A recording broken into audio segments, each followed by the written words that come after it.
할렐루야. 하나님의 크신 은혜와 우리 주 예수 그리스도의 평강이 오늘 하나님의 은혜를 사모하며 함께 예배하는 말씀 앞에 서 있는 사랑하는 태원의 성도 여러분들과 가정이 함께 하시기를 주님의 이름으로 축원합니다. 오늘 본 말씀을 가지고 하나님 지금 뭐 하세요? 이런 좀 건방진 그런 제목으로 함께 은혜를 나누겠습니다. 이 세상을 살아가는 사람들에게는 거의 모든 사람들이 감정이 있습니다. 거의 모든이라고 하는 것은 감정이 없는 사람도 뇌 때문에 있기도 하거든요. 그런데 감정이라고 하는 것은 어떤 것일까요? 우리가 잘 아는 것처럼 희노애락, 기쁠 자, 그리고 분노할 노자, 그리고 사랑의 자, 즐거울 낙자, 이 네 가지의 감정이 있다고 설명을 합니다. 그런데 사실 감정이라는 것은 이보다 훨씬 더 복잡하고 훨씬 더 다양한 것이죠. 여러분들 요즘에 어떤 감정을 느끼고 살아가시나요? 느끼는 감정, 요즘에 어떤 감정인가요? 코로나 팬데믹을 보내면서 사람들이 우울증 환자가 늘었다 그래요. 우울증은 어디서부터 시작되냐면 고독과 외로움에서부터 발전하는 거거든요. 그래서 저는 아마도 많은 사람들이 외로움을 느끼고 있다라고 생각을 합니다. 2018년 10월 9일자 BBC 방송, 영국의 BBC 방송에서 재미있는 보도를 했습니다. BBC는 영국의 세계 대학교의 교수들과 전 세계 5만 5천 명을 대상으로 온라인 설문조사를 했어요. 뭐에 대해서 설문조사했냐면 외로움에 대해서 조사를 했죠. 결과가 어떻게 나왔냐면 여러분, 외로움을 누가 가장 많이 탄다고 생각하나요? 10대, 20대, 30대, 40대, 50대, 60대, 70대. 가장 많은 외로움을 느끼는 세대는 75세 이상이 아니라 75세 이상은 단지 27%만이 외로움을 느꼈고 16세에서 24세까지의 젊은 층이 40% 외로움을 가장 많이 느끼는 세대라고 하는 것이 밝혀졌습니다. 노인보다 젊은이가 외로움을 더 많이 느낀다는 거죠. 이 조사 결과에 의하면 젊은이들이 외로움을 정말 많이 느끼는데 그것을 극복하기 위해서 또래 집단들, 친구들 그렇게 많이 찾아간다 그래요. 저는 이 뉴스를 보면서 하나님이 그렇게 만드셨다는 생각이 듭니다. 왜냐하면 외로워야 결혼을 하잖아요. 외롭지 않으면 결혼을 안 할 거예요. 그러니까 젊은 세대가 외로운 게 당연한 거죠. 사실 노인분들은 혼자 살아도 뭐 그렇게 아쉬울 게 없는 그런 나이 아니겠습니까? 외롭긴 해도요. 저는 우리 교회에서 작년에 이어서 올해도 청년 지원금을 전달하려고 해요. 면목사동과 면목칠동에서 각각 10명씩의 젊은이들 초청하고 그 다음에 우리 교회 청년들 18명에게 20만 원씩 장학금이 아니라 지원금을 전달하는데 사실 이게 뭐 그들에게 한 사람 한 사람에게 얼마나 대단한 것이 되겠습니까? 다만 너희들은 혼자가 아니다. 너희들은 외로운 존재가 아니다. 교회가 너희들 기억하고 있고 너희들을 지지하고 있다. 이것을 그들에게 메시지로 전달할 수 있다면 그게 참 좋은 것이라고 생각이 듭니다. 외로움이라고 하는 것은요, 반드시 나쁜 것만은 아니에요. 말씀드린 것처럼 외로워야 결혼도 하니까요. 하지만 외로움을 느끼는 사람들이 또 장점이 있는데 다른 사람에 대한 공감 능력이 뛰어나다 그래요. 어떤 사람이 마음이 슬픈데 그 슬픔이 전혀 와 닿지가 않아요. 이거는 공감 능력에 문제가 있는 거거든요. 그런데 외로움을 겪은 사람들은 자기도 감정의 그 어려움을 겪었기 때문에 다른 사람들의 감정을 쉽게 읽어드린다는 거죠. 공감을 할 수 있다는 거죠. 이렇게 외로움은 잠시 동안이야 긍정적인 면이 있지만 계속 외로움을 느끼게 되면 이것이 질병으로 발전하게 됩니다. 케르케고르라고 하는 실존주의 철학자는 고독이란 뭐냐? 죽음에 이르는 병이라고 이야기했어요. 고독한 거는 인류 사회에서 정말 견디기 힘든 어려움이죠. 제가 아는 지인의 딸이 충격적인 일을 경험했는데 학교에서 집단 따돌림을 당했다는 거예요. 그런데 너무 외롭고 힘들 때 한 사람이 와서 또 도와줬는데 그 학교의 1년 선배 언니인데요. 그 친구도 역시 집단 따돌림을 당하고 있었다는 거죠. 서로 의지하고 서로 위로했는데 어느 날 이 언니가 옥상으로 올라가더래요. 그래서 왜 올라가나 따라갔는데 옥상에서 뛰어내리더라는 겁니다. 그래서 그걸 뛰어내리지 못하게 잡았는데 그 언니는 힘이 훨씬 세고 이 친구는 조금 힘이 약 딸려서 떨어진 것을 지켜만 보고 있어야 했다는 거예요. 이런 충격, 이 고통스러운 기억을 지금도 갖고 있더라고요. 여러분, 고독이란 이렇게 힘든 겁니다. 집단 따돌림이 바로 고독을 만드는 거거든요. 우리가 신앙생활을 하면서 우리가 외로움을, 영적인 외로움을 느낄 때가 있어요. 여러분, 어느 때 영적인 외로움을 느끼시나요? 세상에서 나 혼자인 것 같은 기분, 하나님이 나를 기억조차 못하시는 것 같은 그런 순간, 하나님이 나를 아시기나 할까? 이런 생각이 아마 들 때도 있을 것입니다. 시편 102편 6절에 보면 시인은 이렇게 노래합니다. 나는 광야에 올빼미 같고 황폐한 곳에 부엉이같이 되었사오며 내가 밤을 새우니 지붕 위에 외로운 참새 같습니다. 지붕 위에 외로운 참새 같은 처지에 너무 외로워서 밤을 샜다.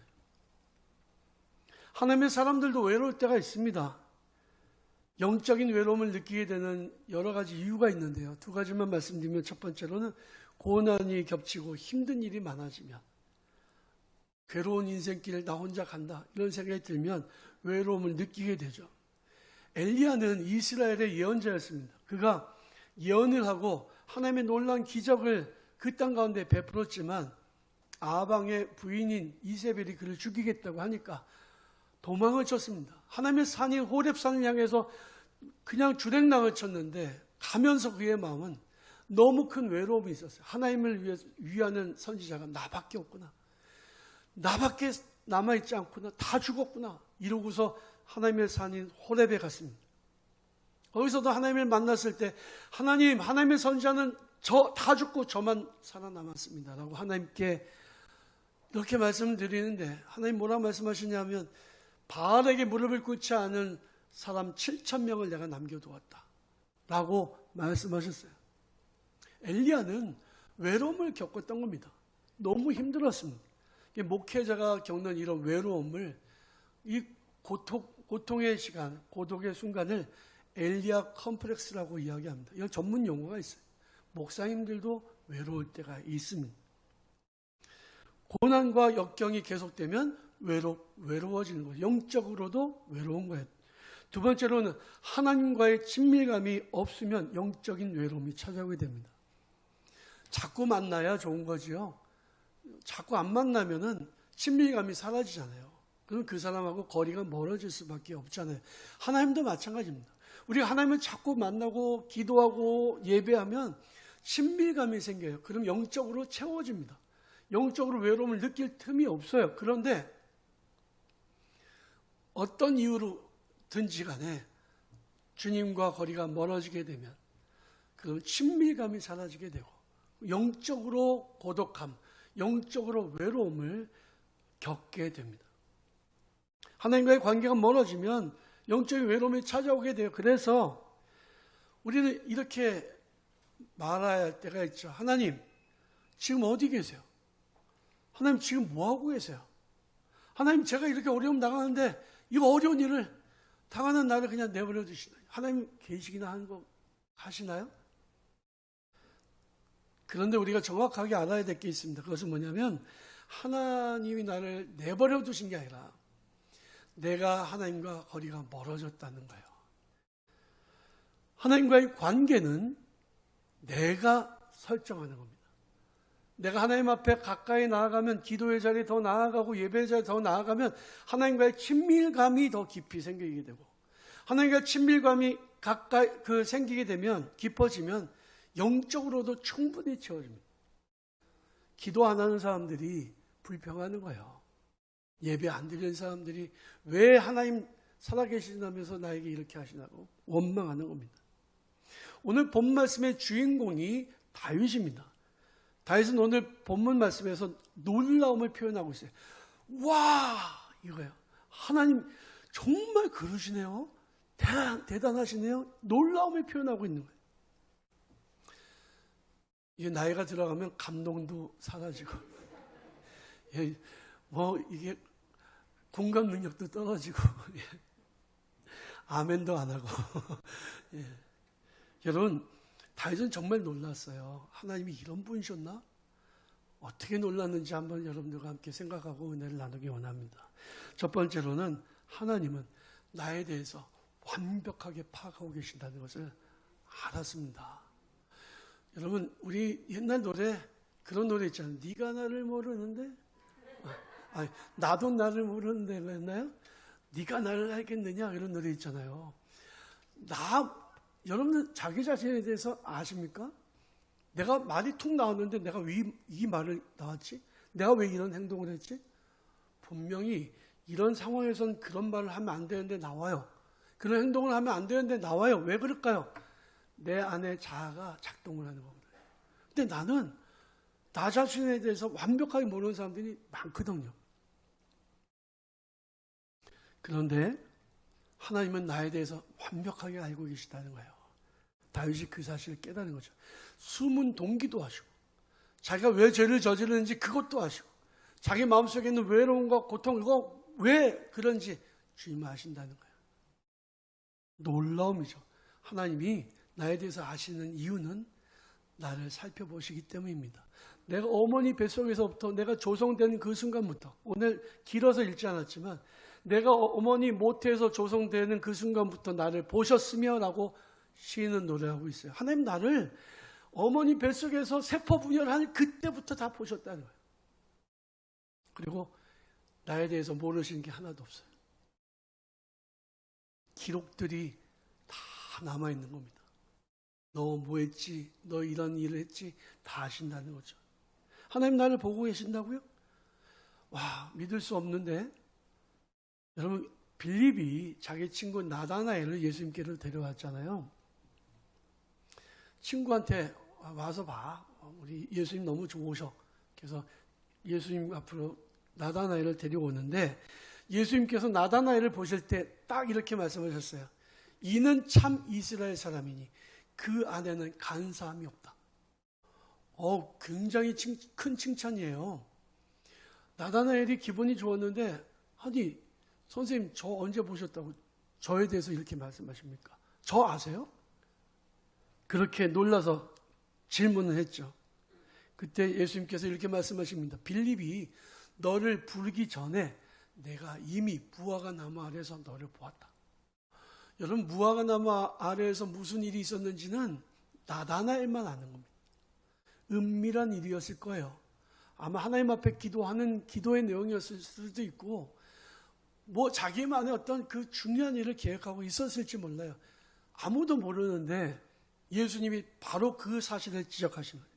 너 무화과 나무 아래 있을 때 내가 봤어. 그때 나다나엘이 예수님 앞에 무릎을 꿇고 이렇게 고백합니다. 라피요, 당신은 하나님의 아들이십니다. 당신은 참으로 이스라엘의 임금이십니다. 그렇게 고백할 수밖에 없었던 것은 나다나엘은 자기의 폐부 깊숙이 뚫어보고 계시는 주님을 느꼈기 때문입니다. 사마리아 우물가에 여인이 물기르러 나왔는데 예수님께서 그녀를 만나셨잖아요. 예수님께서 이렇게 말씀하십니다. 너 지금 4명의 남편이 있었지. 지금 남자가 살고 있지만 그 사람도 네 남편이 아니야. 어떻게 하셨을까요? 주님은 모르시는 게 없어요. 이 여인이 깜짝 놀랐습니다. 그 전까지는 그냥 일상적인 대화를 나눴다고 했는데 예수님께서 그 말씀하시니까 이분이 메시아이신 걸 알았어요. 그래서 내가 메시아를 만났다고 사마리아 마을 그 동네를 다니면서 예수님을 증거했습니다. 하나님은 나에 대해서 모르시는 게 없어요. 멀리서도 내 생각을 아시고, 내가 어디로 가는지도 다 아시고, 내가 어디에서 잠을 자는지도 다 아시고, 내 모든 행위도 완전히 알고 계세요. 하나님은 내가 하는 말도 다 알고 계십니다. 말 조심해야 됩니다. 이스라엘 백성들이 가데스 바네아에서 모세와 아론을 원망해서 이렇게 막 그 돌로 쳐 죽이려고 하면서 말했잖아요. 우리가 다 이 광야에서 죽게 생겼도다. 그때 하나님께서 나타나셔서 말씀하십니다. 너희 말이 내 귀에 들린 대로 내가 너희에게 그대로 행하리라. 하나님은 지금 내 말을 듣고 계세요. 그래서 긍정적인 말하는 거, 믿음으로 아멘으로 고백하는 것이 정말로 중요합니다. 이거 안 돼. 아무리 해도 안 돼. 믿음으로도 안 되는 거야. 이렇게 얘기하면 그대로 돼요. 그러니까 말 한마디 정말 중요한 거죠. 다윗은 어느 날 무엇도 하나님이 자기 자신보다도 자기를 너무나도 잘 알고 계신다는 사실에 놀랐습니다. 나보다 나를 더 잘 아시는 하나님. 나의 상처가 무엇인지, 나의 체질이 무엇인지, 내가 좋아하는 것이 무엇인지, 내가 싫어하는 것이 무엇인지 나에 대해서 모르는 것이 하나도 없으세요. 성경에 보면 하나님께 쓰임받은 사람들은 각각 다양한 생각을 가지고 있고 성품도 다 다릅니다. 체질도 다 달라요. 근데 하나님께서는 그런 사람들을 다 그 사람들의 체질에 맞게, 성품에 맞게 사용하셨습니다. 열정적인 성품의 베드로는 베드로 그대로 사용하셨고, 차분한 성격을 가진 바울은 또 그대로 사용하셨습니다. 자기들의 약점도 강점도 그대로 사용하게 하시면서 하나님 나라를 위해서 하나님 나라를 세워나가도록 그들을 사용하셨습니다. 하나님은 나에 대해서도 너무나도 잘 알고 계세요. 주님 앞에서는 숨길 것 없습니다. 있는 모습 그대로 주님 앞에 나아가는 성도들이 되시길 바랍니다. 나의 과거 아시는 주님, 숨길 거 없어요. 그 주님이 내 미래의 일도 알고 계십니다. 성경에 보면 하나님의 사람들은 주님을 의지하고 나아갔을 때 그 자신의 성품이 어땠든 아니든 그들은 결국에는 그들의 꿈과 소원을 이룰 수 있었습니다. 야곱은 성품이 악한 사람은 아니에요. 그러나 성공지향적인 사람이에요. 그래서 자기가 할 수 있는 한 최선을 다해서 성공하려고 노력했습니다. 그러다 보니까 아버지에게도 상처를 주고 자기 형에게도 상처를 주고 삼촌 라반에게도 상처를 줬습니다. 그러나 그에게 한 가지 중요한 장점이 있었는데 그는 언제나 하나님이 주시는 복을 사모했다는 거예요. 하나님은 그의 약점이 강점되게 하셨고 그가 주님 앞으로 왔을 때 그를 받아주셨습니다.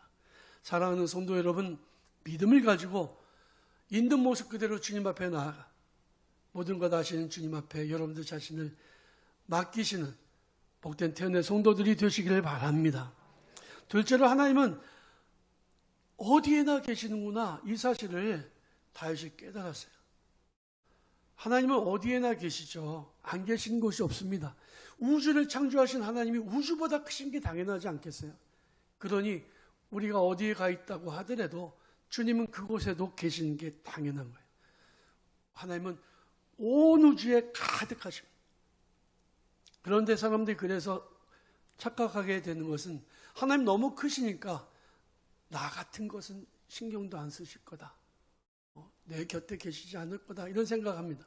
고난이 찾아오고 역경이 찾아오면 사람들은 주님 나 같은 건 모르시는 것 같아. 이렇게 생각을 해요. 이신론이라는 그 신학, 이단 신학이죠. 그게 있습니다. 그게 뭐냐면 분리될 리자입니다. 하나님으로부터 우리가 분리되어 있다라고 생각하는 겁니다. 하나님은 살아계시지만 결정적인 순간에만 오신다. 하나님은 우리와 멀리 계신다. 이게 어디서 나온 거냐면 히랍 철학에서 나온 겁니다. 히랍의 신들은 가상의 신들이지만 옛날에는 사람들이 진짜 그 신들을 섬겼어요. 지금은 신화지만 옛날에는 진짜 그들이 섬겼던 신들이거든요. 근데 그 신들의 특징이 뭐냐면 결정적인 순간에는 인간 세상에 개입을 하기는 해요. 그런데 평상시에는 올림푸스 산 위에서 잔치를 벌이고 맨날 놉니다. 아예 인간 세상에 관심이 없어요. 그래서 인간들은 고난을 겪으면 하나님 안 계시나 보다, 멀리가 계시나 보다, 주무시나 보다 이런 생각합니다. 아니에요. 하나님은 우리가 고통 겪을 때 어디 계시냐? 나와 함께 고통을 겪고 계세요. 그래서 몰트만이라고 하는 신학자는 십자가에 달리신 하나님이라고 그 신학을 만들었어요. 고난을 당하는 현장에 함께 계신 하나님. 우리 성도님들 중에 항암제를 맡고 계시는 성도님 두 분이 계시고, 수술 이후에 회복 중에 있는 성도님도 계시고, 또 근육이 무기력해져서 어려움을 겪고 계시는 성도님들도 계십니다. 우리가 위에서 기도하고 있는데, 항암제를 맡고 계시는 예수님 생각을 해보신 적 있으신가요? 내가 항암제 맡고 있어서 너무 힘든데 주님은 나와 함께 항암제를 맡고 계세요. 고난당한 그 자리에 주님이 우리와 함께 하신다는 거예요. 여러분들이 어려움을 만나고 힘든 일 만나면 주님이 나를 모르시고 떠나 계시는 거 아니야 생각하실 수 있습니다. 충분히 그러실 수 있어요. 그러나 주님은 여러분들이 고난당할 때, 어려움을 당한 그 순간에 여러분들과 함께 하시는 것을 믿으시기 바랍니다. 어떤 사람들은 하나님이 너무 먼 곳에 계시다라고 생각하는 경우도 있지만, 어떤 사람들은 지역이 정해져 있다라고 생각하는 사람들도 있습니다. 하나님의 능력을 너무 과소평가해. 이거는 무엇 때문이냐면 사람들이 믿고 있는 그 오래전부터 믿어왔던 토테미즘. 지역에 그런 거 있잖아요. 성황당. 또 제주도에 가면 돌 하루방 있잖아요. 그 하루방신. 이런 것들은 제주도를 벗어나지 못하거든요. 여러분, 귀신의 세력은 지역이 정해져 있습니다. 그래서 거라사 광인, 거라사 지역에만 그 귀신이 역사했어요. 장승이 서 있는데 그 장승은 그 마을만 지킵니다. 벗어나지 못해요. 이게 우리나라 토속 신앙입니다. 그래서 하나님에 대해서 오해하기를, 하나님은 한국에만 계시다, 우리 교회만 계시다, 미국에는 안 계시다, 사람들이 우주 밖에 나가면은 우주 밖에는 안 계시다, 이렇게 생각을 합니다. 아닙니다. 유리 가가린이라는 우주 비행사는 러시아 사람인데, 옛날에 소비에트 공화국, 그가 우주 공간에 나가서 제일 먼저 한 말이 봐라, 하나님이 어디 있냐 였습니다. 그러나 미국의 우주 비행사인 암스트롱은 올라가서 하나님의 위대하심을 찬양했습니다. 하나님 이렇게 얼마나 아름다운 이 우주를 하나님 창조하셨군요. 믿음 있는 사람과 믿음이 없는 사람의 차이예요. 요나는 하나님의 명령을 받아 니느웨로 가야 됐지만 하나님의 명령에 불순종하고 다시스로 가는 배를 탔습니다. 배 밑창에 들어가 있으면 하나님은 나를 못 찾을 거야 라고 생각을 하고 있었습니다. 요나는 하나님이 이스라엘의 하나님이지 다른 나라의 신은 아니라고 생각했기 때문입니다. 그런데 하나님께서는 요나가 타고 있는 배를 풍랑이 일어나게 하셔 결국에 그를 꺼집어내서 물고기 뱃속에 쳐넣으셨습니다. 하나님은 우리가 어디에 있는지도 아시고 우리가 무엇을 하고 있는지도 다 알고 계십니다. 열왕기상 20장에 보면 아람 사람들은 이렇게 말을 했습니다. 이스라엘의 하나님 여호와는 산의 신이니 우리가 골짜기에서 싸우면 이길 것이다.